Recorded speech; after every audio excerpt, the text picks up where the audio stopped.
Primera carta de Juan, capítulo 3, empezando en el verso 1. Dice, mirad cuál amor nos ha dado el Padre para que seamos llamados hijos de Dios. Por esto el mundo no nos conoce, porque no le conoció a Él. Amados, ahora somos hijos de Dios y aún no se ha manifestado lo que hemos de ser, pero sabemos que cuando Él se manifieste, seremos semejantes a Él, porque le veremos tal como Él es. Y todo aquel que tiene esta esperanza en Él, se purifica a sí mismo, así como Él es puro. En esta carta que escribió el apóstol Juan, sabemos, ¿verdad?, que tiene un solo tema, y es ver las características de los hijos de Dios. Si uno leyera los 5 capítulos que contiene esta carta, nosotros veríamos que la palabra nacidos de Dios aparece en reiteradas ocasiones. Un pequeño y simple bosquejo de 1 de Juan capítulo 3, el verso 1 al 3, que después vamos a desarrollar no en profundidad porque no tengo esa capacidad, digamos, pero podríamos ir comentando un poquito. En el verso 1 dice, mirad cuál amor nos ha dado el Padre para que seamos llamados hijos de Dios. Ahí tenemos lo que nosotros somos en la actualidad. ¿Ya? Somos hijos de Dios. Si bien es cierto, ya esto fue un hecho cuando nos convertimos al Señor, que estaría hablando de nuestra justificación. En el verso 2, amados, ahora somos hijos de Dios y aún no se ha manifestado lo que hemos de ser, pero sabemos que cuando Él se manifieste seremos semejantes a Él porque le veremos tal como Él es. Si bien es cierto, ahora tenemos este privilegio enorme de ser llamados hijos de Dios, falta y tenemos algo futuro, que es la glorificación. Nosotros seremos semejantes al Señor Jesús. Y finalmente, en el verso 3, y todo aquel que tiene esta esperanza en Él se purifica a sí mismo, así como Él es puro. Y esto es el presente. Entre lo que nosotros somos ahora y lo que seremos en la gloria, en este espacio, ¿qué debemos hacer nosotros? Debemos santificarnos, debemos purificarnos, debemos limpiarnos para que cuando el Señor venga, ¿verdad? Dice esta misma carta, no nos alejemos de Él avergonzados. Entonces, el apóstol aquí, en este capítulo, empieza con una palabra que dice mirad. Y esta es como una palabra que significa, dicen algunos, es como si la tradujésemos he aquí. Es un llamado de atención. Nos llama a que nos paremos, nos detengamos y podamos hacer una contemplación. Es considerar atentamente lo que Él nos quiere decir. He aquí, considerad atentamente. Pongan, es como si dijera mucha atención en esto. Nosotros pudiéramos preguntar, Juan, ¿y a qué le tenemos que poner atención? ¿Qué es lo que tenemos que contemplar tan detenidamente? Mirad cuál amor nos ha dado el Padre. Y nos lleva a la contemplación de este amor de Dios. Yo escuchaba las oraciones de los hermanos y en todas, ¿verdad?, se hizo mención a este amor. Inclusive el hermano Otoniel usó una frase que yo tenía aquí, el amor del cielo. Mirad cuál amor. Este verso nos señala más que la cantidad de amor, la calidad de este amor. Mirad cuál amor, la cualidad, no la cantidad. El verso famoso que nos habla de la cantidad del amor de Dios es Juan 3:16, ¿no es cierto? Porque de tal manera amó Dios al mundo. Allí está reflejado la cantidad, la grandeza, la enormidad del amor de Dios para con los pecadores. Muchas veces no existe una relación entre la cantidad y la calidad, ¿verdad? A veces uno alguien puede decir, y nosotros como profesores a veces lo vemos, los papás dicen, no, es que yo paso todo el día con mis hijos, todo el día, pero la calidad de ese tiempo no es lo que uno quisiera. No hablan, no conversan, no dialogan. Entonces, muchas veces en el mundo la cantidad no tiene relación con la calidad. Muchas veces hay cosas que se diluyen echándole agua y se aumenta, ¿verdad?, el volumen, pero se disminuye la calidad. Pero en el caso del amor de Dios no es así. La cantidad es proporcional a la calidad. Cuando dice de tal manera amó Dios al mundo y después nos habla de la calidad de ese amor, no hay disminución. Es el amor, ¿verdad?, de Dios.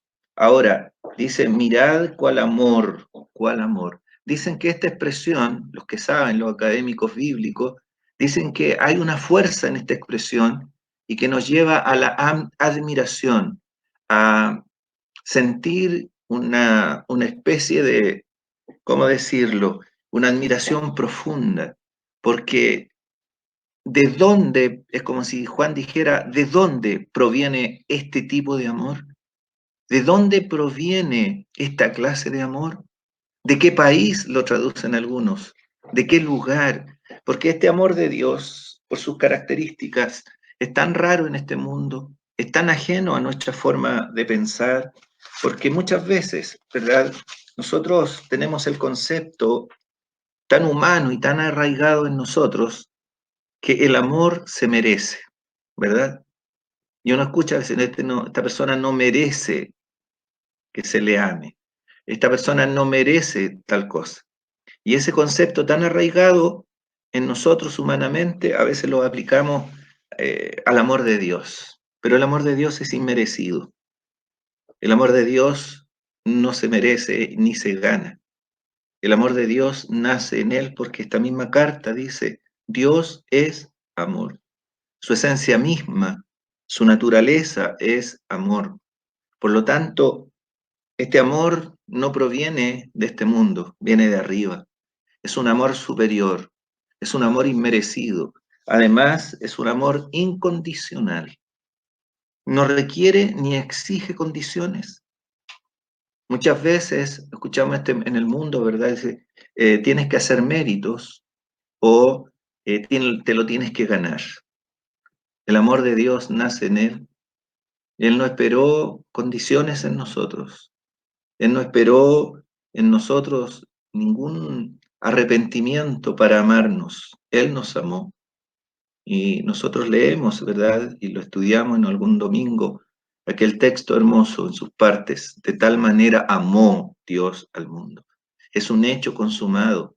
Yo no tengo que ganarme el amor de Dios, porque nunca lo podré ganar. No lo mereceré nunca, ni nunca tendré las condiciones. Por eso el amor de Dios es inmerecido, inmotivado, incondicional. Pero agrego otra frase, es un amor soberano. ¿Y qué quiere decir? Que nace de su voluntad. Dios no se ve obligado, no se ve coaccionado a amarnos, sino que de su propia voluntad. Le nace, como diríamos nosotros, amarnos. Por eso este amor es tan distinto, tan extraño a este mundo, ¿verdad? Por eso el apóstol dice, mirad cuál amor, ¿de dónde provendrá este amor? ¿De dónde viene este tipo de amor incondicional, soberano, inmerecido? Viene de Dios. Mirad cuál amor nos ha dado el Padre, que nos ha dado, ¿verdad? ¿Qué relación podemos encontrar con Juan 3:16? De tal manera amó Dios al mundo que ha dado. Entonces, este amor es un amor conferido, otorgado, dado, regalado por Dios. Pero hay una idea que este amor no se basa en las características, o en las condiciones o en los méritos nuestros, como lo decíamos, sino este amor es dado en base a la voluntad soberana de Dios. Él no mira méritos, no podemos ganarlos, no podemos comprarlos. Se parece un poco a la gracia, ¿verdad? Sabemos que la gracia significa don inmerecido, un don que no se, un regalo que no se gana, que no se compra, que no se merece. El amor de Dios es igual. Ahora, mire, hay una similitud, como le decía, con Juan 3:16. ¿Para qué?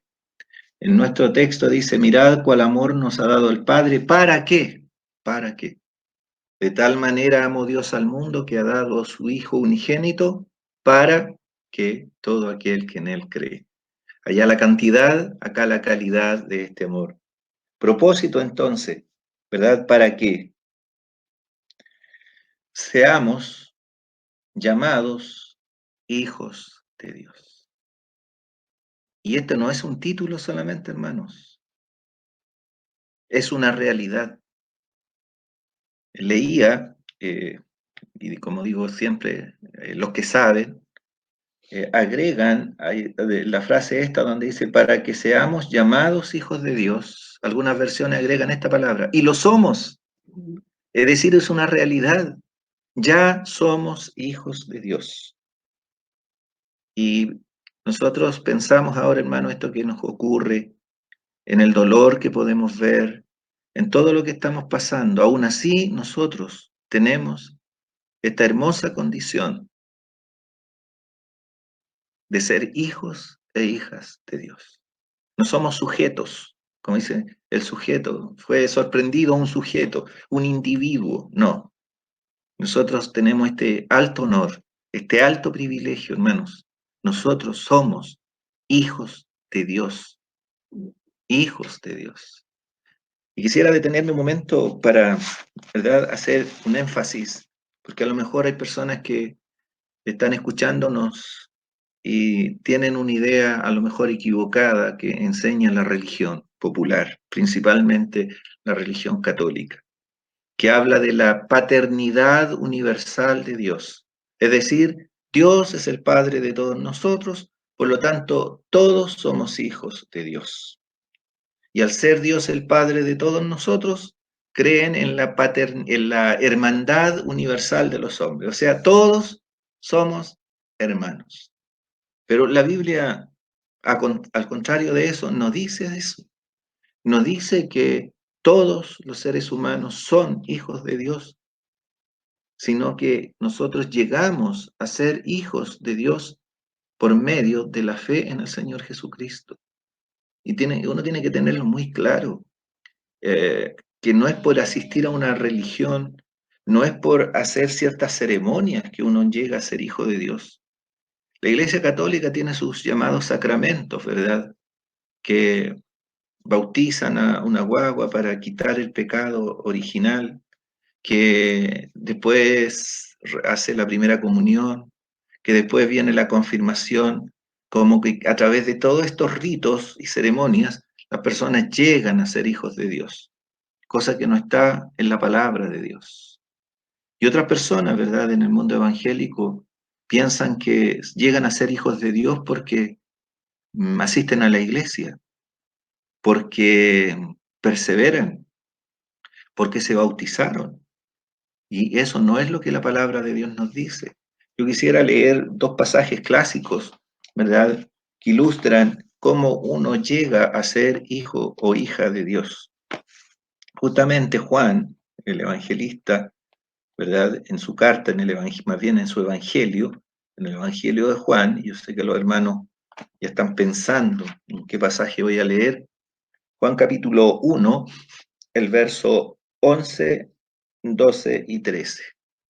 Dice, está hablando del Señor, a lo suyo vino y los suyos no le recibieron, pero a todos los que le recibieron, a los que creen en su nombre, les dio potestad o les dio derecho de ser hechos hijos de Dios, los cuales no son engendrados de sangre, ni de voluntad de carne, ni de voluntad de varón, sino de Dios.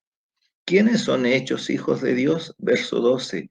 A todos los que le recibieron. ¿A quién? Al Señor. ¿Qué significa recibir al Señor? Significa creer. A los que creen en su nombre, a los que confían en Él, les dio derecho de ser hijos de Dios. Ahora, los hijos de Dios, dice el verso 13, no son engendrados de sangre. Es decir, no porque yo nazca de padres creyentes, voy a ser creyente o ser un hijo de Dios. Los padres que tienen hijos anhelan que sus hijos sean creyentes, los padres creyentes me refiero, y oran seguramente porque sus hijos también acepten al Señor, le llevan a la escuela dominical o a las reuniones, pero por ese hecho ellos no se transforman en hijos de Dios. Personalmente, cada uno tiene que recibir al Señor y creer en Él. No es de voluntad de varón, no es por el hecho de que uno mismo quiera por sí mismo o los demás anhelen que esa persona sea hija de Dios. El nuevo nacimiento es obra de Dios. Ser hijo de Dios equivale a nacer de nuevo, equivale a nacer de arriba, como dice este mismo evangelio. Y la pregunta es, todos los oyentes, todos los que nos escuchan en esta mañana, ¿ustedes son hijos e hijas de Dios? ¿Han nacido de nuevo por medio del Señor Jesucristo? Una vez yo le hice una pregunta a alguien respecto si había nacido de nuevo. Me sorprendió la respuesta. Yo nací en la iglesia, me dijo. Yo nací en la iglesia. Y una persona, yo sé lo que quiso decir, ¿verdad? Que desde pequeño fue llevado. Pero ese hecho determina que uno sea hecho hijo de Dios. En absoluto. Aquí dice a todos los que le recibieron.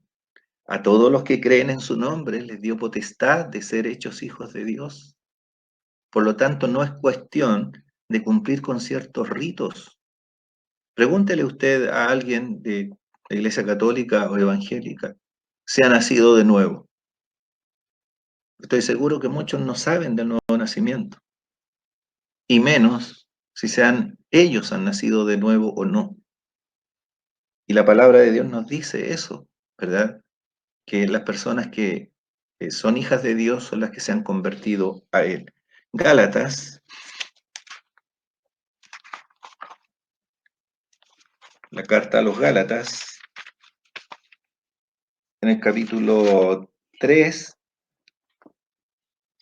el verso 26 dice, pues todos sois hijos de Dios por la fe en Cristo Jesús.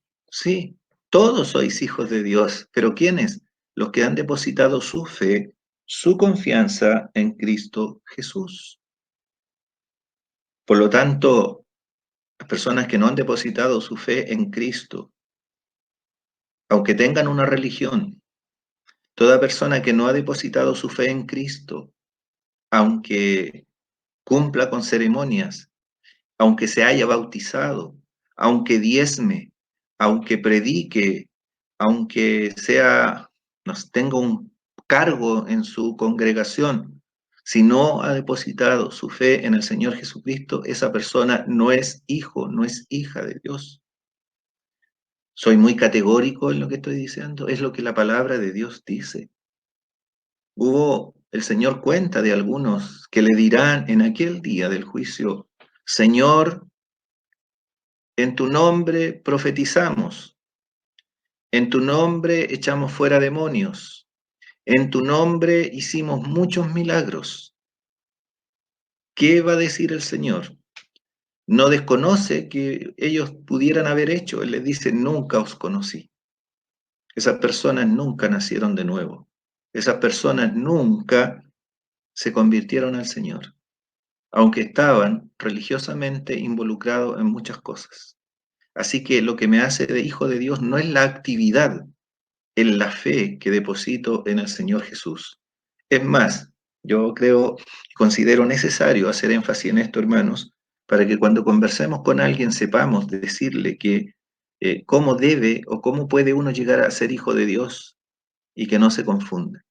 En la Biblia jamás a una persona que no ha creído en Cristo se le llama hijo de Dios. Al contrario, la Biblia es muy categórica en cómo nos llama antes de convertirnos. Después de la carta a los Gálatas tenemos Efesios. Y en Efesios capítulo 2, el verso 1, nosotros leemos, y Él os dio vida a vosotros, cuando estabais muertos en vuestros delitos y pecados, en los cuales anduvisteis en otro tiempo, siguiendo la corriente de este mundo, conforme al príncipe de la potestad del aire, el espíritu que ahora opera en los hijos de desobediencia. No son hijos de Dios, son hijos de desobediencia, entre los cuales, dice el apóstol, también todos nosotros vivimos en otro tiempo en los deseos de nuestra carne, haciendo la voluntad de la carne y de los pensamientos. y éramos por naturaleza hijos de ira. ¿Dónde aparece que antes de que nos convirtiéramos éramos hijos de Dios? Antes de convertirnos al Señor éramos hijos de desobediencia, hijos de ira, lo mismo que los demás. Y el Señor fue mucho más fuerte en su declaración, allí hablando en Juan, el capítulo 8, le llama no hijos de ira ni de desobediencia, si bien es cierto lo eran. Él les dice en el capítulo 8, el verso 31, mire qué sorprendente esto. Dijo entonces Jesús a los judíos que habían creído en él. Habían creído, pero intelectualmente. No habían depositado su fe en Cristo. Por lo tanto, no eran hijos de Dios. Y les dice en el verso 41, vosotros hacéis las obras de vuestro padre. Y el Señor no señala ahí quién es el padre de ellos. Entonces le dijeron, nosotros no somos nacidos de fornicación, un padre tenemos que es Dios. ¿Verdad que esta es la idea generalizada? Un padre tenemos que es Dios. Mire lo que dice el Señor, verso 42. Jesús entonces les dijo, si vuestro padre fuese Dios, ciertamente me amaríais, porque yo de Dios he salido y he venido, pues no he venido de mí mismo, sino que Él me envió. Verso 44. Vosotros sois de vuestro padre el diablo, y los deseos de vuestro padre queréis hacer. Hijos de Dios, hijos del diablo. Qué fuerte, ¿verdad? O sea, una persona que no se ha convertido al Señor, no solo es hija de ira o hijo de desobediencia, pertenece a otro padre que no es Dios. Aquí vuestro padre, el diablo. Entonces son palabras que habló el Señor y que nosotros no podemos minimizar su fuerza. Paso para ir finalizando en este tema de los hijos de Dios a la primera carta de Juan nuevamente, en el capítulo 3 donde estábamos, pero en el verso 10. En esto se manifiestan los hijos de Dios y los hijos del diablo. Así se divide el mundo espiritualmente delante de Dios. No en ricos y pobres, no en analfabetos y educados, hijos de Dios e hijos del diablo. Si uno no es hijo de Dios, sabemos dónde debemos ubicarnos. Ahora, ¿cómo salgo de la condición de ira, de desobediencia y de condenación? Cuando yo me convierto al Señor.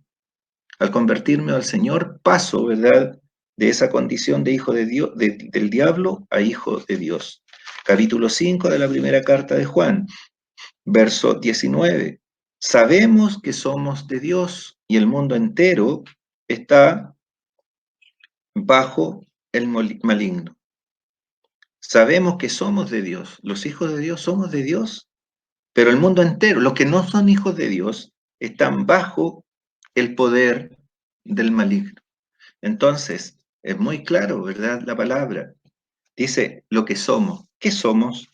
Somos hijos de Dios.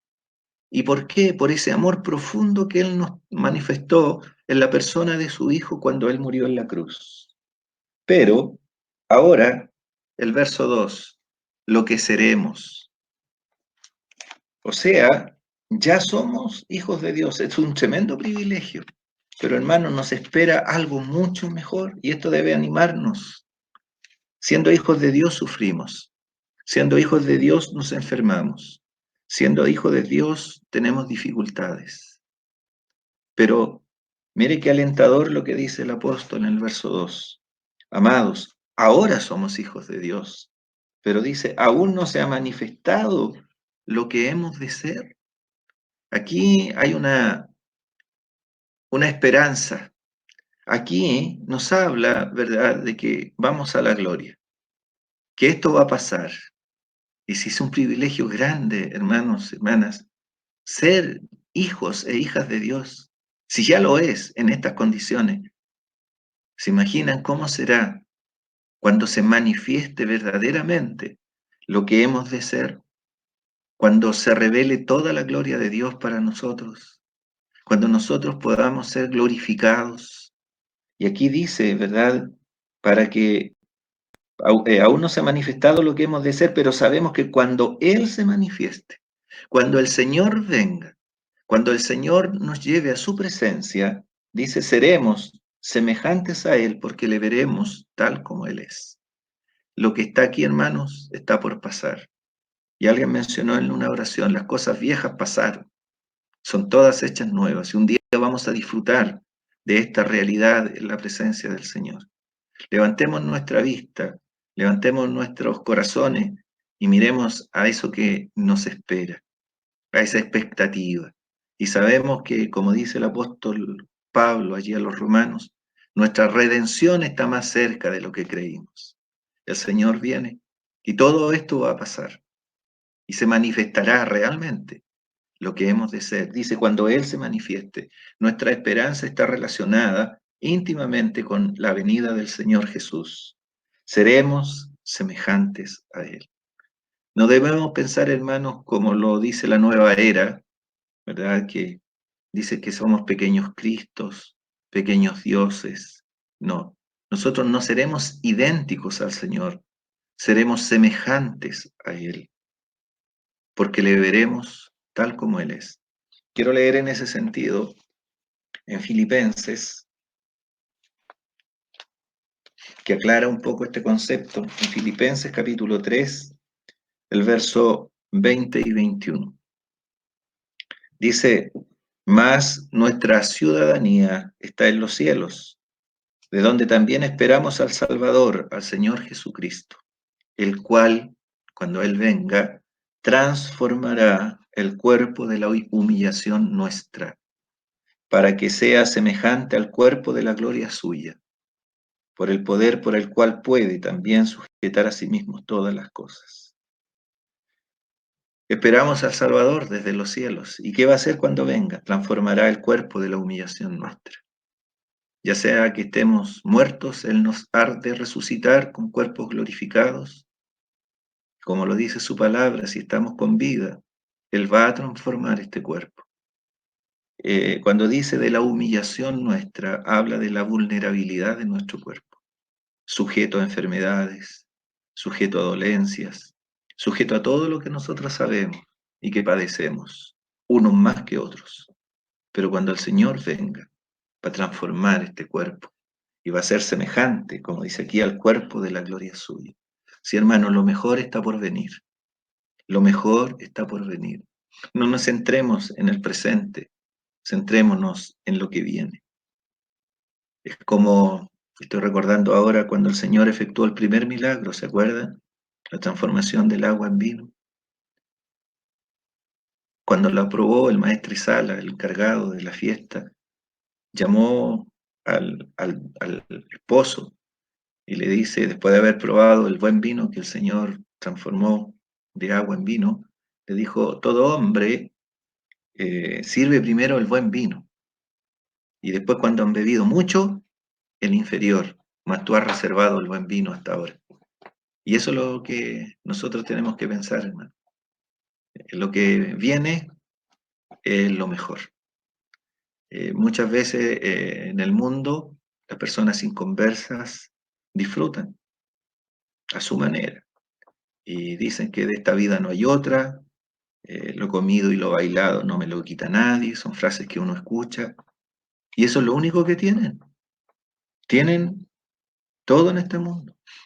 Y si uno pudiera decirle a un inconverso, si no se va a convertir al Señor, mire, disfrute de este mundo, porque es lo único que usted tiene. Después le espera la miseria eterna.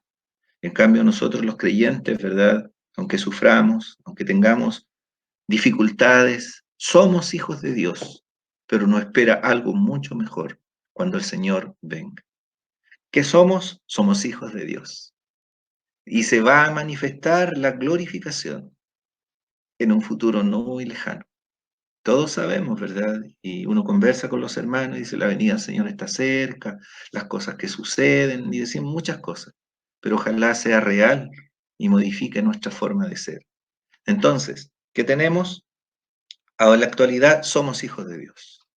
pero todavía tenemos un futuro mejor. Pero entre lo que tenemos ahora y lo que vamos a tener después, ¿qué tenemos que hacer ahora? Dice el verso 3, con esto termino, de Primera de Juan, capítulo 3, verso 3, dice, y todo aquel que tiene esta esperanza en él, todo hijo de Dios que tiene esta esperanza de que el Señor retorna, ¿verdad? En su venida a buscar su iglesia, se purifica a sí mismo. Esto es la santificación. Tenemos que limpiarnos. El Señor, esta es la santificación práctica. Ya el Señor nos hizo santos de una vez y por todas. Si el Señor viniera, estamos aptos para ir al cielo por medio de su obra. Si nosotros muriéramos, iríamos a su presencia. ¿Por qué? Porque el Señor lavó nuestros pecados. Es decir, posicionalmente nosotros estamos aptos para ir al cielo. Pero mientras le esperamos, tenemos que procurar la santidad práctica. Que tenemos que separarnos de aquellas cosas que son pecaminosas, de aquello que no le agrada al Señor. Que nos parezcamos a Él. Dice que nosotros vamos a ser semejantes a Él cuando Él venga. Pero el Señor quiere que a medida que pasa el tiempo, mientras le esperamos, nos parezcamos más al Señor. Seamos más semejantes a Él. Porque ese es el propósito final de la salvación también. En Romanos, el capítulo 8, Pablo lo expresa así, de esta manera. Dice en este hermoso capítulo, dice en el capítulo 8, en el verso 29, porque a los que antes conoció, también los predestinó para que fuesen hechos conformes a la imagen de su Hijo. ¿Qué quiere reproducir el Señor en nuestras vidas ahora? La imagen de su Hijo. Y qué hermoso es, ¿verdad?, cuando uno se encuentra con un hermano, una hermana que se parece a Cristo, que refleja al Señor en su vida. No físicamente, pero en sus acciones, sí en sus actitudes.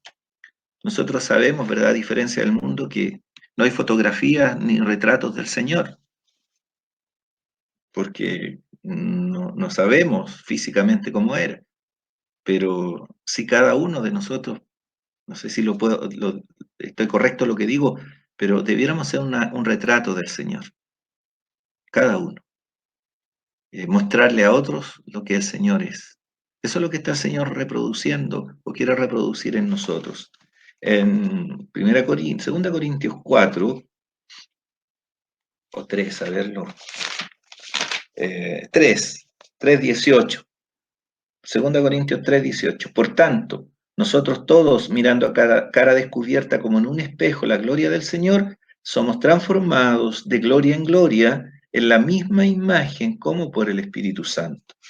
Capítulo 7 de esta misma carta, verso 1. Así que, amados, puesto que tenemos tales promesas, limpiémonos de toda contaminación de carne y de espíritu, perfeccionando la santidad en el temor de Dios. Entonces, imagínense, hermanos, lo que nosotros tenemos.